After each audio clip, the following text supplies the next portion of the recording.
Hi everyone, Joanna Grant here. I'm back today with a short video for you featuring a project that is both high-tech and low-tech and features my favorite tool of all, and that's my Gelli Arts gel printing plate. So stay with me and I'll walk you through this simple project that I hope will open up some real opportunities for you in seeing what you can do with your Gelli prints. Alrighty, so let's get going. My Gelli print plate is here, and the project I'm going to show you is this one I got a huge amount of requests for to talk about and how I made this this project. What this is, as you can tell, is obviously a picture of Clint Eastwood from his spaghetti western days, and I've created this piece by doing some work in my computer, doing digital work over top of my Gelli prints. So the background is one of my Gelli prints. How this project came to be, is a couple weeks ago on Facebook, I happened to see a link someone had posted from Andy Skinner's website. And he had provided some threshold vector-based images for other artists to use. And as soon as I saw them, I was particularly intrigued by the Clint Eastwood one, being a huge fan of his. But I thought I'm really interested to see what I could do with my Gelli prints and these images. So I saved a couple of the images that he had provided, and they're just JPEGs. And what I'm going to show you today is two little projects that I did using both this Clint Eastwood image and this mod face image as well. So how did I do this?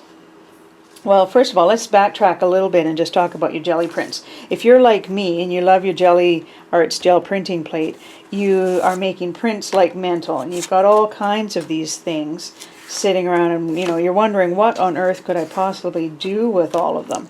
And I love them so much. Many times I certainly feel this way, and I know my students have said the same thing. They just love some of their prints so much they're afraid to use them in something. And when I first started working with the Gelli Arts gel printing plate, I realized pretty quickly that the best way to get past that was to take copies, scans of my Gelli prints so that I could use them again and again. So that's what I've done with all these wonderful prints. I love all of these, and it would be hard to part with them if I hadn't scanned them.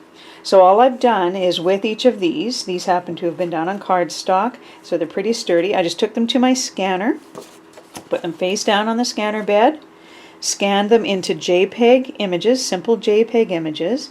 I scanned them at 300 DPI and at least 50% scale, so that when I go to use them in other applications, I've got great resolution. They don't break down. There's nice rich color in that. None of the colors that you'll see here have been altered in the slightest. So that's what I did with all of these, is I just took them to the scanner, scanned them all at 300 DPI, 50%, and then saved them as simple JPEG files. The results, what I've done here is I've printed a bunch of these off to share with you today, and all I've done with these is just print them off with a color photocopier. So, and you can see how you get really interesting richness and depth with these pieces depending on how you scan them. Let me show you some of these, for instance this one. So here's my original, and here's my color photocopy of it. All I've done here in order to print these is I use a simple program like Microsoft Publisher. I take the JPEG image and just plop it into this document. I just open a new document, blank document, that's an 8.5 by 11 piece of paper, and just put that JPEG in and then size it to fill the page. So that is all that is, and there's the original. So doing that, it's a real simple technique, gives you can print off all kinds of fun copies to do other arts and crafts projects with. So that's my little secret in how to do my Clint Eastwood project, at least how to get it started. Let's carry on with that, and I'll show you. Let me get some of these things out of the way just so you can see the process I went through. So this is the one I used for the Clint Eastwood print, and that's the original. There's a copy. So again, I'm opening up a blank document in Microsoft Publisher. I'm taking my JPEG image of this image and plopping it into the document and scaling it up so it fills the page. Then what I did with my vector images is I took the vector image I had of Clint Eastwood, it was quite a bit bigger than this, scaled it so it would fit onto this page. And the only thing I had to do was set the background to be transparent in this. The JPEG image, if you just plop this straight onto your document here, you'd have a white background to it. So all you do is you just click on the background, and there's an easy little function in Microsoft Publisher, as with any software, just to set your background as transparent. So that's the only other thing I had to do, is I just scaled him up to size, and then I just did the text on the right hand side, so right justified text. I'm trying to find a text that was kind of Western feeling. And then the quote I used is just from the movie The Good, the Bad, and the Ugly. So there's my piece, all done. What a simple project that was. Let me show you just some of the others I did of him using some of my other prints, just as I was playing around. This is the one that made the cut, but here's a few others that I did. Some looked okay, some not so. You can see here how I've moved the pieces around on the page, and the reason for that is just to take advantage of the coloring so that his face would show up where I wanted, with the light enough color so that the features would show up.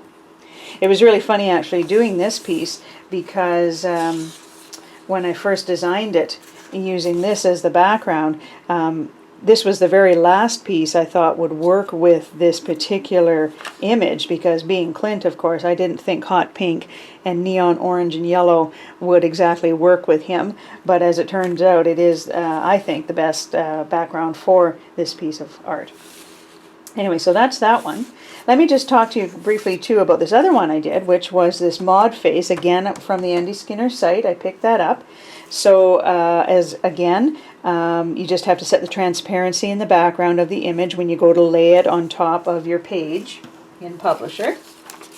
And I used this print. This is a print of one of those I showed you earlier, so it's just a color photocopy. And by the way, I use color photocopies or color laser prints for this type of work. I don't use inkjet, because I find that being a mixed media artist and always using wet media, sometimes inkjet ink runs when it's exposed to wet media. So I find better luck with either color laser prints or color photocopies. Anyway, so this is one of the prints, and I did my transparent background for this. And here's the final piece. And this is a slightly different process I used for this piece. So you can see that the face itself is this same print. You can see the different patterns in here. All I did was print her full size onto this sheet of paper. Then I cut her out just with scissors, and then mounted that to another one of my Gelli prints, a different one, so that the background contrasted a bit with her face. I did a little bit of coloring in lips and eyelids, and a little bit to emphasize the eyes and the highlights of the eyes, and I'm calling this piece done.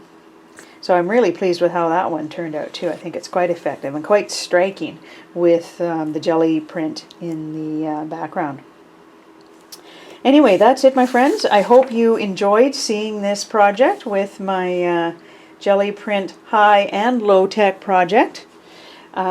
Be sure to stay tuned and come back to visit me another time. I'll have another video for you up soon. And I also invite you to come and visit me if you wish on my Facebook page or my store, or just email me.